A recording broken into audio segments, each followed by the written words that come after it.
Some photographs have the power to shatter your entire world. The one in my hands, torn precisely down the middle, with my father's image brutally excised, did exactly that. I'm Ella, and until 10 minutes ago, I thought I was just doing my mother a favor by organizing her dresser drawers while she recovered from minor surgery. Now, standing in her bedroom with trembling hands, I realize I've stumbled onto something far more sinister. "What are you doing in here?" Mother's voice cuts through the air like a whip. She's standing in the doorway, one hand gripping her walking cane, the other pressed against the doorframe. For someone who's supposed to be resting, she moves remarkably fast. "I found this." I hold up the mutilated photograph. "Care to explain why you're literally cutting Dad out of our family history?" Her face hardens. "Put that back where you found it." "No, I want to know why." "And where are all the other photos? The ones from my graduation, my 16th birthday, that summer in Maine?"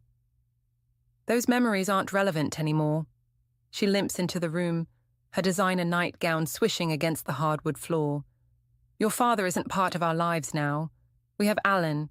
We have Megan. We've moved forward." "Moved forward?" The words taste bitter in my mouth. "You're trying to erase him, like he never existed." "Don't be dramatic, Ella. It doesn't suit you." She reaches for the photograph, but I pull it away. "Your father chose his path when he refused to adapt to our lifestyle. He couldn't handle success, couldn't handle moving up in the world. He was content being ordinary." "Being honest, you mean? He didn't want to play social climbing games with Alan's crowd." Her laugh is sharp, dismissive. "Is that what he told you? Your father was weak. He held us back. Alan gave us everything. This house, your education, the connections that got you your job at the tech company." "Dad paid for my education," I snap. "Every penny of it. Through the alimony you demanded." Something flickers across her face. Guilt, fear, it's gone before I can identify it. "You're being ridiculous. Now give me that photograph and go home. Ryan must be wondering where you are. Ryan knows exactly where I am. And he knows what you're like." I carefully fold the photograph and slip it into my pocket. "You know what's interesting, Mother? You're so focused on erasing Dad that you didn't notice what else was in that drawer." She freezes. "What are you talking about?" "The bank statements. The ones showing where Dad's alimony payments really went.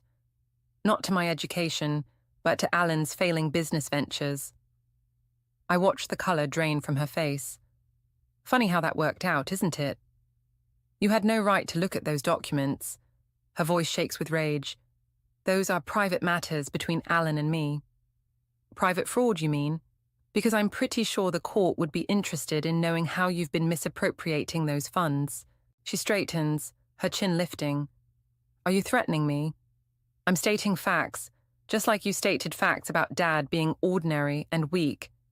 The difference is, I have proof." "Get out." She points toward the door with a trembling finger. "Get out of my house right now, and don't come back until you've learned some respect." I walk past her, pausing in the doorway. "You know what the real difference is between you and Dad. He never had to destroy someone else to feel worthy." As I drive home, the torn photograph burns in my pocket like a brand. My hands grip the steering wheel until my knuckles turn white. I always knew my mother was capable of cruelty, but this systematic erasure of my father, this calculated destruction of his presence in our family history, it's different, it's war. And if she wants war, I'll give her one. Because some things are worth fighting for, and some betrayals can never be forgiven. The truth is, I'm my father's daughter, and like him, I know how to play the long game. The crystal wine glasses clink with artificial cheer as Alan raises his for yet another toast. Father's Day dinner at their mansion, a tradition Mother insists on maintaining, despite having effectively exiled my actual father from our lives. To family, Alan announces, his cultured voice carrying across the formal dining room. And to new beginnings, I catch Megan rolling her eyes across the table. At least my half-sister sees through this charade. Ryan squeezes my hand under the table, a silent anchor keeping me from drowning in the hypocrisy. "Speaking of new beginnings," Mother says, dabbing her lips with a monogrammed napkin, Ella, darling, I heard through Caroline that the Peterson Group is looking for a project manager, much more suitable than your current position. I'm leading my own team at Oracle Tech, Mother. I don't need the Petersons' nepotism. Don't be naive. Connections are everything in this world. Look how well Alan's guidance helped you secure your current role. Ryan stiffens beside me. He'd recommended me for the position, not Alan. Before I can correct her, Mother continues. Besides, the Petersons' son Thomas is recently divorced. He always had a soft spot for you in high school.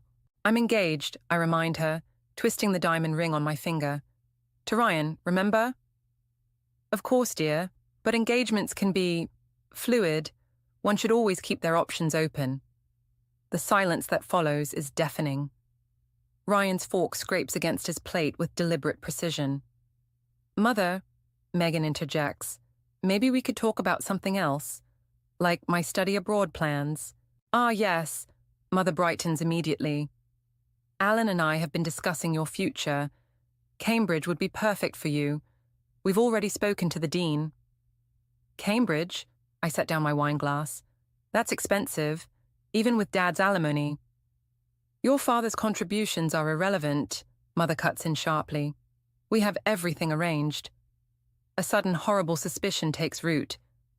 With what money exactly? That's hardly dinner conversation, Alan interrupts smoothly. More wine, anyone? No. I push back my chair. I want to know, because Dad's been sending regular payments for my education fund. Where did that money go? Mother's face hardens. Ella, you're making a scene. Answer the question. Your education fund has been reallocated. Megan's future takes priority now. You're established, with a adequate career. Ryan stands abruptly. We should go.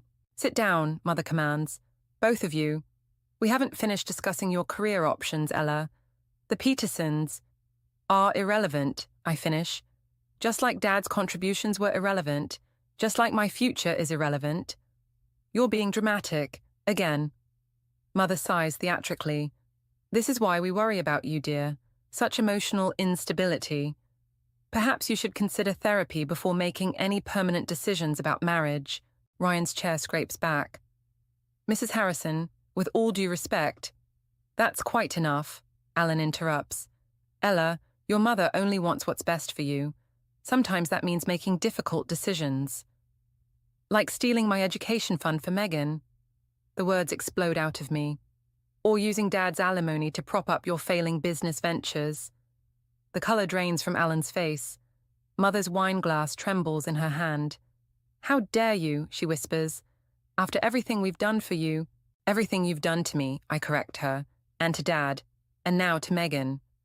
It never ends with you, does it? Megan looks between us, confusion clouding her features. What's she talking about, Mom? Nothing, darling. Your sister is just having one of her episodes. Episodes? I laugh bitterly. Is that what we're calling the truth now? I stand, pulling Ryan with me. Enjoy Cambridge, Megan. I hope it's worth the price. Ella, Mother calls as we reach the door. If you walk out now, don't expect to be welcome back. I turn, meeting her gaze. Don't worry, Mother. I wouldn't dream of interrupting your perfect new family again. But remember, karma has a way of balancing the books. As Ryan drives us home, the torn photograph in my pocket seems to burn with new intensity. Mother thinks she's won, that she's successfully erased Dad and replaced him with her gilded new life. She has no idea what's coming, because now I have proof of her financial manipulation, and more importantly, I have nothing left to lose. The game is just beginning. The financial records spread across my kitchen table tell a story of systematic betrayal. Each bank statement, each transfer notification, each carefully hidden transaction forms another piece of the puzzle I've spent weeks assembling. Ryan enters, setting down 2 cups of coffee. You need to see this, I tell him, pushing forward a particular document. Look at the dates. He studies the paper, his jaw tightening. The same day your dad made his alimony payment. Every month for the past 3 years. Mother transferred the exact amount to Alan's business account within hours of receiving it. My fingers trace the numbers. Dad's been working double shifts to make these payments, thinking they were for my education fund. Have you told him? The question hangs heavy in the air. How do you tell someone their ex-wife has been stealing from them for years? My phone buzzes. A text from Megan. Mum's freaking out. Says you've been accessing private accounts. What's going on? Before I can respond, Mother's name flashes on my screen. I let it ring. You'll have to face her eventually, Ryan says. I know, but first I need to talk to Dad. Dad's apartment building hasn't changed since the divorce. Same cracked steps, same flickering hallway lights. He opens the door, wearing his mechanic's uniform, grease still under his fingernails. Ella, everything okay, sweetheart? I hold up the folder of documents. We need to talk. His face falls as I lay out the evidence. Each revelation hits him like a physical blow. The diverted payments, Alan's failing business, Mother's elaborate web of lies. I should have known, he says finally, his voice hollow. When Laura started demanding more alimony, claiming it was for your future, he rubs his face. I was so focused on making sure you had opportunities, I didn't question it. Dad, this isn't your fault. Isn't it? I knew what your mother was like, how she'd do anything to maintain her lifestyle. He picks up one of the bank statements. Does Alan know? He's complicit. They've been working together to... My phone interrupts, Mother's name appearing again. This time I answer. How dare you? Her voice trembles with rage. Breaking into private accounts, spreading lies about your family. They're not lies if I have proof. Proof? You have nothing but misinterpreted documents and your own bitter imagination. If you continue with these ridiculous accusations, you'll what? Cut me off? Steal more money? Try to sabotage my relationship again? I'm trying to protect you, she hisses. You have no idea what you're doing. If you pursue this, there will be consequences. For everyone. Dad gently takes the phone. Hello, Laura. His voice is steady, controlled. I think it's time we had a conversation about fraud. The silence on the other end is deafening. I've worked every available shift for 3 years to provide for our daughter's future, he continues. If you think I won't pursue legal action... Frank, she cuts in, her tone suddenly honeyed. Surely we can discuss this reasonably, like adults, without involving lawyers or making hasty decisions. The time for discussion was before you started stealing from our daughter. Stealing. I was investing in our family's future. Alan's business ventures are failing, I interrupt, leaning toward the phone. Just like everything else built on lies. You ungrateful child. After everything we've done for you, save it, Dad says. Expect to hear from my lawyer. As he ends the call, my phone immediately lights up with texts from Megan. Mom's hysterical. Alan's threatening to sue. What did you do? I show Dad the messages. This is just the beginning, isn't it? He nods grimly. Your mother won't go down without a fight. Are you sure you want to do this? I think of the torn photograph, still in my pocket, of years of manipulation and lies, of Dad working himself to exhaustion while Mother and Alan lived in luxury. Some things are worth fighting for, I tell him, echoing his words from years ago. And some people need to learn that actions have consequences. My phone buzzes again, an email from Mother's lawyer. The war has officially begun, but this time, I'm ready for battle. The lawyer's office feels too small for the weight of what I'm about to learn. Dad sits beside me, his weathered hands clasped tightly in his lap, while his attorney, Marcus Chen, reviews the documents we've gathered. This goes beyond simple misappropriation, Marcus says, spreading out the financial records. They've been systematically... A knock interrupts us. His secretary peers in. Sorry, but there's an urgent call from the Harrison residence. Mrs. Harrison insists it's an emergency. I share a look with Dad. Put it through. Megan's voice fills the room, breathless and panicked. Ella, you need to come home right now. Mom's selling everything. Your old stuff, the family albums, everything from before Alan. She says if you want to play hardball, she'll make sure there's nothing left of your past to fight for. My throat tightens. What do you mean, selling? There's an estate sale company here. They're pricing Frank's, old desk, your childhood books, even Mom's wedding ring from him. She says it's all just worthless baggage now. Marcus raises an eyebrow, making notes. Dad's knuckles whiten. Try to stall them, I tell Megan. I'm on my way. There's more, she adds, voice dropping. I overheard Mum on the phone with Cambridge. She's using your old college fund, what's left of it, as a deposit for my tuition. She says it's only fair since you're trying to destroy the family. The familiar gates of the Harrison estate mock me as I pull up 30 minutes later. The circular driveway is lined with expensive cars, vultures disguised as antique dealers, picking through the bones of my childhood. Mother stands in the foyer, directing workers with regal efficiency. Her face hardens when she sees me. Come to survey the damage. She gestures to a pile of tagged items. Amazing how much worthless junk one accumulates over the years. I spot Dad's desk among the items, the one he built by hand for my 13th birthday. The price tag reads $50. This isn't about the money anymore, is it? I ask quietly. Oh, but it is. You want to talk about stolen funds? Let's discuss how much your father's inadequacies cost this family.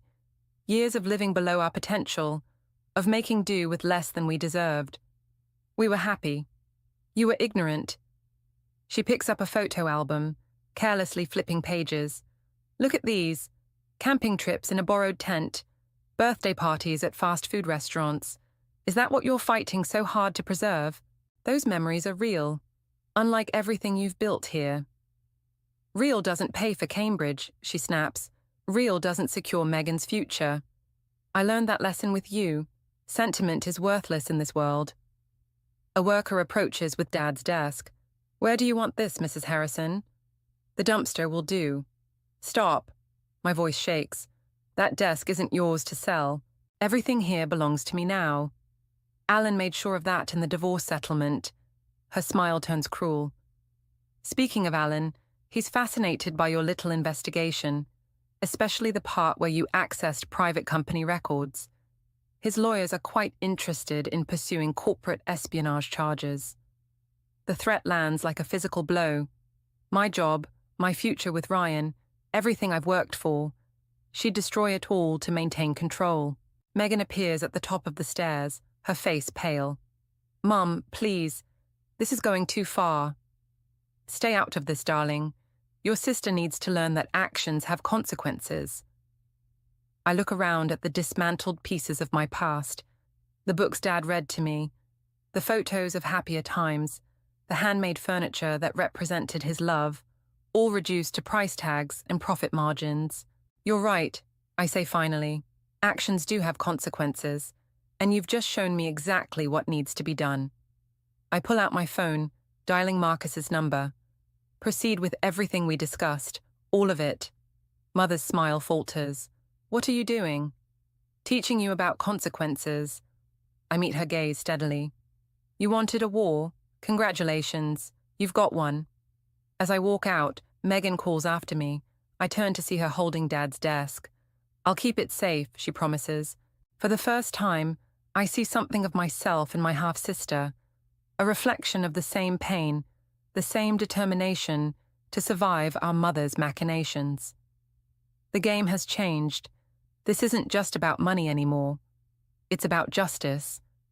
Marcus's words hit like hammer blows in the conference room. They filed a restraining order. You can't go within 500 feet of the Harrison estate or contact Laura directly. On what grounds? Harassment, emotional distress, potential corporate espionage. He adjusts his glasses. Alan's lawyers are aggressive. They're also freezing any remaining joint accounts and assets pending investigation. Ryan squeezes my hand under the table. Can they do that? They can try. Marcus shuffles through papers. But that's not the worst part. They're claiming Frank's alimony payments were voluntary gifts, not court-ordered support. If it sticks, my phone buzzes. Megan. Mom's having movers pack up your remaining things. Says you have an hour to collect them or they're going to charity. I stand abruptly. This is exactly what she wants. To force my hand, Make me violate the order. Don't give her the satisfaction, Dad says quietly. Another text from Megan. She's throwing out your graduation photos. Ryan catches my arm. I'll go. The order doesn't apply to me. No. I pull away. This ends now. The drive to the Harrison estate feels like a descent into enemy territory. I park across the street, technically outside the restriction zone, and watch the movers cart box after box to a waiting truck. Mother appears on the front steps, directing traffic like a conductor, orchestrating her revenge symphony. She spots my car and smiles, pulling out her phone, presumably to call the police. My own phone rings. Alan. You're making this worse for yourself, he says without preamble. Like you made it worse for Dad, stealing his alimony payments for your failing business ventures. That money was an investment in this family's future. Your future, if you'd been smart enough to see it. My future? I laugh bitterly. You mean like the future you promised Dad's desk had at the dump? Speaking of futures, his voice turns silky. I had an interesting conversation with Thomas Peterson yesterday about certain proprietary information that might have been compromised during your investigation. The threat is clear. My career, everything I've built, balanced on a knife's edge. What do you want? Drop the lawsuit, sign a non-disclosure agreement, accept that your mother knows what's best for this family. Through the windshield, I watch Mother supervise the disposal of my life. A photo album falls, spilling memories across the driveway. She doesn't even glance down. You have until tomorrow to decide, Alan continues. After that, the Petersons will be very interested in reviewing Oracle Tech's security protocols. The line goes dead as a police cruiser pulls up. Mother's smile widens as she points toward my car. My phone buzzes again. Megan. Found something you need to see. Meet me at Riverside Park in 20 minutes. Come alone. The park is deserted when I arrive. Megan sits on our old favorite bench, clutching a leather portfolio. I took this from Mum's study, she says without looking up. It's everything. Documents, letters, photos she didn't destroy. There's even stuff about Alan's company that, well, you should see for yourself. Why are you helping me? She finally meets my eyes. Because yesterday she started talking about my future the same way she used to talk about yours, about suitable matches and social obligations and living up to the Harrison name. I saw my whole life mapped out in her words, and Her voice cracks. I don't want to become her next project. I open the portfolio. Inside, years of carefully documented manipulation unfold in Mother's precise handwriting. Bank statements, investment records, correspondence with Alan's lawyers, dating back to before the divorce. There's more, Megan whispers, about what really happened when she left Dad, your dad. It wasn't like she told everyone. My hands shake as I turn the pages, each revelation worse than the last, building a picture of calculated destruction that spans decades. What are you going to do? Megan asks. I close the portfolio, decision crystallizing like ice in my veins. Exactly what she taught me to do. Play the long game. Because Mother's greatest lesson wasn't about social climbing or maintaining appearances. It was about patience, and revenge is a dish best served cold. 6 months of careful planning collapse with a single email from Oracle Tech's HR department. My hands shake as I read it again. Pending investigation into allegations of corporate espionage, immediate suspension, required to surrender all company devices. Ryan stands in our kitchen doorway, his own termination notice in hand. Alan must have friends on the board, or Mother pulled strings through the Peterson connection. I close my laptop. We both know she never does anything halfway. My phone lights up. Megan's third call today. I let it go to voicemail, like the others. After last week's revelation about her role in monitoring my activities for Mother, trust feels like a luxury I can't afford. Marcus called, Ryan says quietly. The restraining order's been extended. They're adding harassment charges over the portfolio documents Megan gave you, which conveniently disappeared from evidence. I laugh, hollow and sharp. Another setup. I should have seen it coming. The doorbell rings. Through the peephole, I see 2 police officers. My stomach drops. "Miss Harrison." One holds up a warrant. "We need you to come with us. The interrogation room is cold, sterile." Detective Morris slides photos across the table. Screenshots of emails I never sent, financial transactions I never made, meetings I never attended. "These paint a concerning picture," she says. "Industrial espionage, fraud, harassment. Mr. Harrison's company lost millions due to leaked information. Those documents are forged, like the portfolio your sister gave you, the one you claim disappeared." She raises an eyebrow. "Your mother's quite concerned about your mental state, says you've been fabricating conspiracy theories, making threats." "Of course she does. She's offered to drop charges if you agree to psychiatric evaluation and treatment." The pieces click into place. This isn't just about revenge anymore. It's about discrediting me completely. Dad meets me outside the police station, looking older than I've ever seen him. "I mortgaged my apartment to post bail," he says. "It was all I could do." "I'm sorry." The words feel inadequate. "I never meant to drag you into this." "You didn't. Laura did, years ago." He hands me an envelope. "This came for you at my place. Inside is a letter from Cambridge University, confirming Megan's enrollment, funded by the last of my education trust. Below that, a note in Mother's elegant script. Some lessons require sacrifice. Consider this your final education in family loyalty. My phone buzzes with a text from an unknown number. Mom knows about Ryan's startup plans. Says she'll make sure no investor touches it. Please, just stop fighting her. Megan. That night, Ryan holds me as I finally break down. We've lost everything, I whisper. Our jobs, our savings, your company's future, all because I couldn't let it go. We haven't lost each other, he says, but there's a hesitation in his voice that wasn't there before. Morning brings more devastating news. Marcus calls early. Alan's lawyers are pushing for criminal charges. With the fabricated evidence they've planted, you're looking at serious jail time unless I agree to Mother's terms. Psychiatric commitment, a full retraction, and a binding agreement never to contact any member of the Harrison family again. He pauses, including Megan. I stand at our apartment window, watching the sun rise over a world that seems to be closing in from all sides. Mother's chess pieces are perfectly arranged. My career destroyed, my reputation in tatters, my relationship strained, and my freedom hanging by a thread. The torn photograph sits on my desk, Dad's missing half a reminder of everything that's been taken. But as I stare at Mother's smiling face in the remaining piece, something shifts inside me. She taught me well, about patience, about planning, about the art of destruction. But she forgot one crucial lesson. Sometimes you have to lose everything to see what really matters. My phone buzzes again. Another unknown number.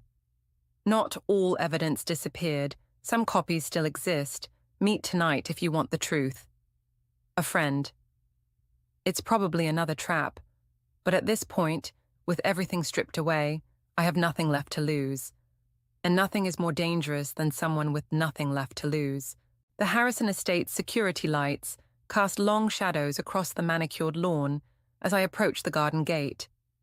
My mysterious informant chose midnight for our meeting, fitting for what feels like my last stand.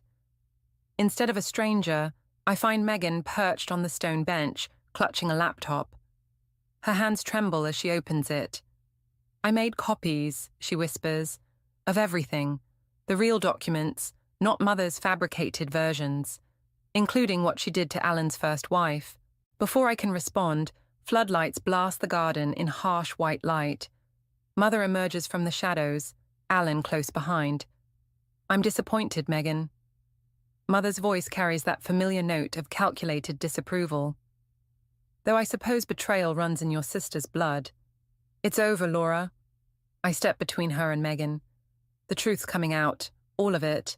Truth, she laughs softly. You still don't understand, do you? Truth is whatever people believe. And right now, they believe you're an unstable, vindictive daughter who couldn't handle her parents' divorce. Show her, Megan says quietly. I open the laptop, turning it toward Mother and Alan. Karen Harrison's suicide note. The original version, not the one you doctored for the police. She knew about the embezzlement, didn't she? About how you and Alan were stealing from her family's company. Alan's face drains of color. Mother's smile hardens. You drove her to kill herself, I continue, then used her death to gain control of the company shares. Just like you tried to destroy Dad, and now me. Careful, Ella. Mother's hand slides into her pocket. Some accusations can't be taken back. I already sent copies to the police, and the SEC, and Karen's family. You're bluffing. Am I? You taught me well, Mother, about patience, about keeping evidence, about playing the long game. She pulls out her phone. One call and your father loses everything.